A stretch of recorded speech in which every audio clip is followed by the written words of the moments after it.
راش رمضان مرحبا میاشت د قرآن مرحبا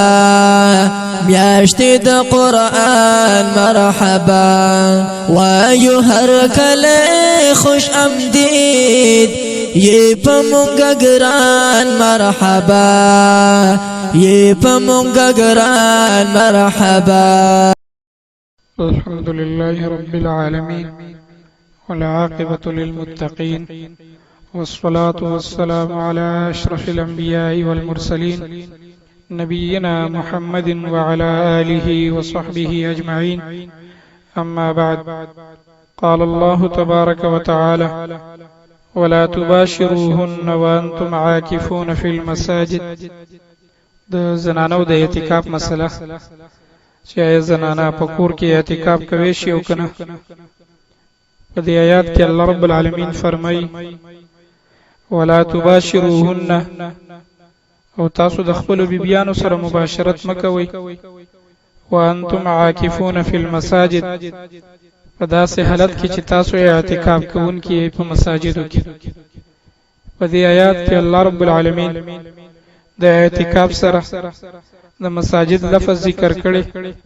علما د دین استدلال کوي چې د اعتکاف د لپاره مسجد لازم او ضروری دی. د غشان حدیث کې راځي، امام بخاری رحمه الله، امام مسلم رحمه الله او نور محدثین هم دا حدیث نقل کړي. عائشہ رضی الله تعالی عنها فرمای: کان یعتکف العشر الاواخر من رمضان. کله بچ رمضان المبارک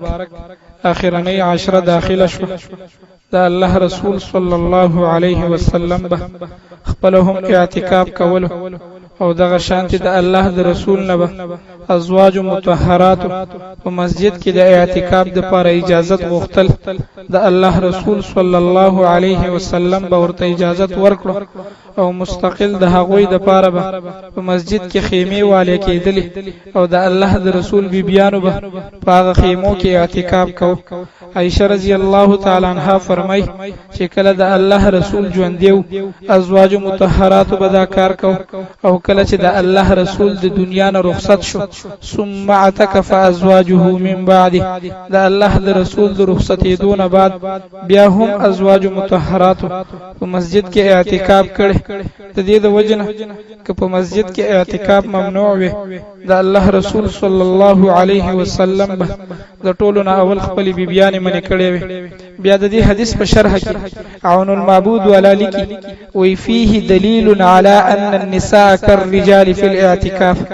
په دې حدیث کې یو مضبوط دلیل دی چې بهشکه د خزو اعتکاف هم په شان د سړو د اعتکاف دی. دغه شانتی امام بیهقی رحمه الله په سنن الکبرى للبیهقی کې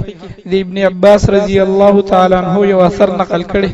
هغه په کور کې اعتکاف ته بدعت ویل او فرمایل به: وان من البدع الاعتكاف في المساجد التي في الدور. چې دا هم بدعت ده چې سړی په هغه مساجدو کې چې په کورونو کې دی په هغه کې اعتکاف وکړي. د دې د وجه علماء چې د اعتکاف د صحت لپاره کوم شرطونه ذکر کړي، یعنی هغه شرطونه چې د هغه په وجه باندې اعتکاف صحیح کیږي، په هغه کې مسجد لاولنه ذکر کړي. د غشانت د اعتکاف چې څومره هم اصطلاحي تعریفات شوي دي، په هغه ټولو تعریفاتو کې تقریبا دا جمله شته: اللبس فی المسجد، په مسجد کې وخت تیرول. دا د مسجد جمله په ټولو تعریفاتو کې شته. دا دلالت په دې خبره کوي چې د مسجد د لپاره د اعتکاف د لپاره مسجد لازم او ضروری دی، کاغه خزوی او کسړی وي. د دې د وجه نه امام مالک رحمه الله، امام شافعی رحمه الله، امام احمد ابن حنبل رحمه الله او داسې د نورو جمهور محدثینو په نسبت باندې په کور کې اعتکاف هغه جایز نه دی. صرف د امام ابو حنیفه رحمه الله او سفیان ثوری رحمه الله په نسبت باندې د زنانو د لپاره په کور کې اعتکاف جایز دی. تر دې چې فقهای احناف په مسجد کې اعتکاف د لپاره هغه مکروه تنزیهی حکم لګی،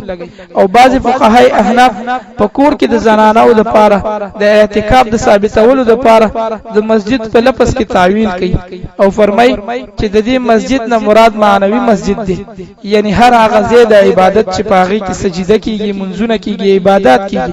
د سړو دپاره په مسجد کې د عبادت ځای دی د ښځو دپاره په کور کې هغه کمره چې په هغې کې ښځې زنانه منځونه کوي هغه د هغوی مسجد دی لهذا په هغې کې د ښځو اعتکاف صحیح دی دا خبره د ډېرو وجوهاتو په بنا باندې باطله ده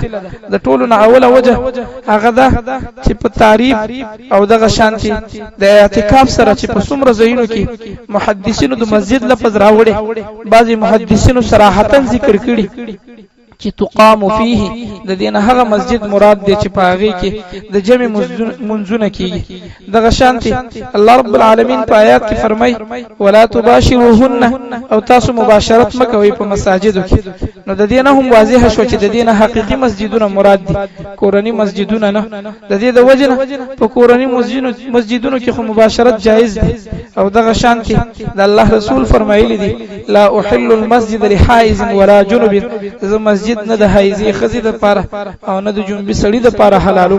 د دینه هم دا خبره واضحه ده چې د دینه مراد حقيقي مسجد دی ځکه چې په کورنی مسجدو کې هغه جنبي سړي او حایزه خزه اوسېدې شي دغه شانتي نورم ډیر وجوهات شته چې د اختصار په بنا باندې به ان شاء الله تعالی دا کافي هذا ما عندي والله اعلم بالصواب وبالله تيد رحمت میاشتا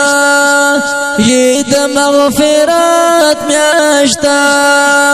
او ند خلاصي سبب تيد عزت میاشتا تيد عزت میاشتا